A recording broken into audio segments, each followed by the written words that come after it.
નમસ્કાર, હું દીપલ. આપ જોઈ રહ્યા છો ગાંધીનગરની સૌપ્રથમ web news channel live Gandhinagar. તો આવો નિહાળીએ આજનું જીવતું ધબકતું ગાંધીનગર લાઈવ ગાંધીનગરની નજરે.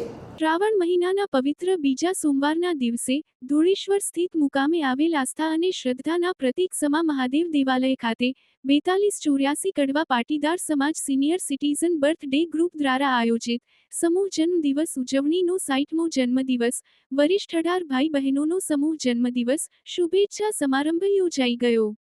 આ કાર્યક્રમમાં કડવા પાટીદારના કુલ 130 વરિષ્ઠ વ્યક્તિઓ હાજર હતા. ગાયત્રી પરિવારના શ્રી નટુભાઈ પટેલ દ્વારા શાસ્ત્રીય વિધિથી તમામને તંદુરસ્ત તેમજ લાંબા આયુષ્ની પ્રભુને પ્રાર્થના કરવામાં આવી. તમામ બર્થડે યુવક યુવતીઓને પોતાના પરિવાર દ્વારા કંકુ તિલક તથા રક્ષા બાંધી જન્મદિવસની શુભેચ્છા પાઠવવામાં આવી. નારાયણભાઈ બી પટેલ તથા ડોક્ટર અનિલભાઈ પટેલ દ્વારા પ્રાસંગિક પ્રવચન કરવામાં આવ્યું. ભોજનના દાતા શ્રી ઈશ્વરભાઈ તથા તેમના ધર્મપત્નીનું શોલ ઓઢાડી સન્માન કરવામાં આવ્યું. સમગ્ર કાર્યક્રમનું સફળ સંચાલન મંત્રી શ્રી સુરેશભાઈ પટેલ દ્વારા કરવામાં આવ્યું હતું. ચાલો ફરી એકવાર એક પેડ માં કે નામ અભિયાન અંતર્ગત તારીખ 25 ઓગસ્ટ 2026ના શાનદાર દિવસે ગાંધીનગર તાલુકાની સાદરા પ્રાથમિક શાળા ખાતે ભવ્ય વૃક્ષારોપણ કાર્યક્રમનું ઉત્સાહભેર આયોજન કરવામાં આવ્યું હતું. આ સમગ્ર કાર્યક્રમ પરમ પૂજ્ય ગુરુદેવ શ્રી શ્રી રવિશંકરજીની દિવ્ય પ્રેરણા અને આશીર્વાદથી તથા શ્રી કિશનચંદ ટેકચંદ પરિવાર ખેડબ્રહ્મા ના સૌજન્યથી પ્રકૃતિ મિત્ર ગ્રુપ ગુજરાત દ્વારા હાથ ધરવામાં આવ્યો હતો. આ કાર્યક્રમનું સફળ સંચાલન અને માર્ગદર્શન પ્રકૃતિ મિત્ર ગ્રુપ ગુજરાતના માર્ગદર્શક શ્રી રાકેશભાઈ પ્રજાપતિ દ્વારા કરવામાં આવ્યું હતું. કાર્યક્રમ દરમિયાન સાદરા પ્રાથમિક શાળાના વિદ્યાર્થીઓએ ઉત્સાહભેર ભાગ લઈને શાળાના મેદાનમાં 50મી વધુ વૃક્ષોનું વાવેતર કર્યું હતું અને તેનું જતન કરવાના દ્રઢ શપથ પણ લીધા હતા. વૃક્ષારોપણના આ હરિયાળા કાર્યક્રમમાં શાળાના શિક્ષક કામિનાબેન પટેલ, આચાર્ય શ્રી રંજનબેન, રાજ્ય પ્રાથમિક શિક્ષક સંઘના સિનિયર કાર્યાધ્યક્ષ શ્રી મીઠાભાઈ અને સ્ટાફ પરિવાર પણ સક્રિયપણે જોડાયો હતો.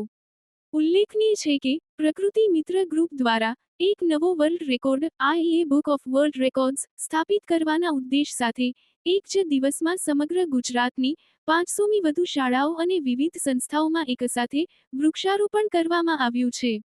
કળા, સ્થાપત્ય, સાહિત્ય અને ભવ્ય સ્મારકો માટે વિશ્વવિખ્યાત શહેર પેરિસ ખાતે નવનિર્મિત BAPS સ્વામિનારાયણ હિન્દુ મંદિર ફ્રાન્સનું સર્વપ્રથમ પરંપરાગત હિન્દુ મંદિર બનવા જઈ રહ્યું છે.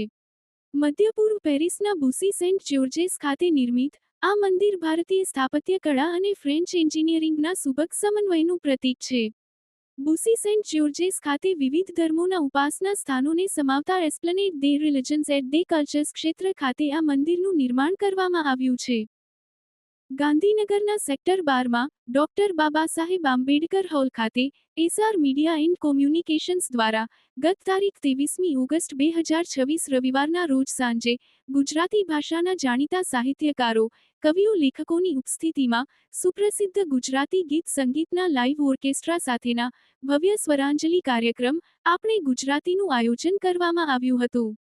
આ કાર્યક્રમમાં ખૂબ મોટી સંખ્યામાં શ્રોતાઓ ઉપસ્થિત રહ્યા હતા. કાર્યક્રમમાં મુખ્ય મહેમાન તરીકે ગાંધીનગરના પૂર્વ ડેપ્યુટી મેયર પ્રેમલસિંહ ગોલ અને સમર્થ જ્વેલરીના રમેશભાઈ પટેલ, અતિથિ વિશેષ પદે ગાંધીનગર તાલુકા પંચાયતના શાસક પક્ષના નેતા લાલાજી રામાજી ડાભી, ટિંટોડાના તાલુકા સદસ્ય શૈલેન્દ્રસિંહ ભવાનસિંહ ઠાકોર, લાલભાઈ, સાહિત્ય સભાના પ્રમુખ સંજયભાઈ થોરાત, ગાંધીનગર સમાચારના મેનેજિંગ તંત્રી મયુરભાઈ પટેલ, નિવૃત્ત માહિતી અધિકારી અને જાણીતા લેખક પુલકભાઈ ત્રિવેદી સહિત મહાનુભાવો ઉપસ્થિત રહ્યા હતા. ઉલ્લેખનીય છે કે 24મી ઓગસ્ટના રોજ ગુજરાતી ભાષાના મૂર્ધન્ય સાહિત્યકાર નર્મદાશંકર લાભશંકર દવે ઉર્ફે વીર કવિ નર્મદની જન્મજયંતિ જેને વિશ્વ ગુજરાતી દિવસ તરીકે ઉજવવામાં આવે છે. તેની પૂર્વ સંધ્યાએ ગાંધીનગરમાં સૌપ્રથમવાર કોઈ ખાનગી સંસ્થા એટલે કે જાણીતા સામાજિક કાર્યકર, પત્રકાર અને કટાર લેખક સમીર રામીના એસઆર મીડિયા એન્ડ કોમ્યુનિકેશન્સ દ્વારા યોજાયેલા આ કાર્યક્રમમાં યુવા ઇન્ટરનેશનલ આર્ટિસ્ટ ભાગ્યેશ ચાવડા અને તેમના ઓમકાર મ્યુઝિકલ ગ્રુપ દ્વારા ગુજરાતી ગીતો રજૂ કરાયા હતા. તેમની સાથે સુપ્રસિદ્ધ ગાયિકા દેવાંગી બ્રહ્મભટ્ટ અને રાજુભાઈ શ્રીમાળી રાજતરંગ જેવા જાણીતા ગાયક કલાકારોએ પણ તેમની ગાયકી પ્રસ્તુત કરી હતી. શ્રોતાઓને રસતરબોળ કર્યા હતા. સંચાલન જાણીતા પૂર્વેશભાઈ વ્યાસ દ્વારા કરવામાં આવ્યું હતું. કાર્યક્રમમાં જાણીતા સાહિત્યકાર ભાષાવિદ કલ્પેશભાઈ પટેલ અને વિખ્યાત કવિ ગઝલકાર કિશોરભાઈ જીકાદરા દ્વારા ગુજરાતી ભાષા, સાહિત્ય વૈભવ અને વીર કવિ નર્મદ અંગે શ્રોતાઓને માહિતગાર કરવામાં આવ્યા હતા. તો દર્શક મિત્રો, આપે અનુભવ્યો ગાંધીનગરનો ધબકાર. આપની આસપાસ બનતી આવી જ ઘટનાઓની જાણકારી અમારા સુધી પહોંચાડવા માટે સ્ક્રીન પર દર્શાવેલ નંબર પર વોટ્સએપ દ્વારા અથવા ઈમેલ આઈડી પર મેલ કરીને આપ અમારો સંપર્ક કરી શકો છો. ધન્યવાદ.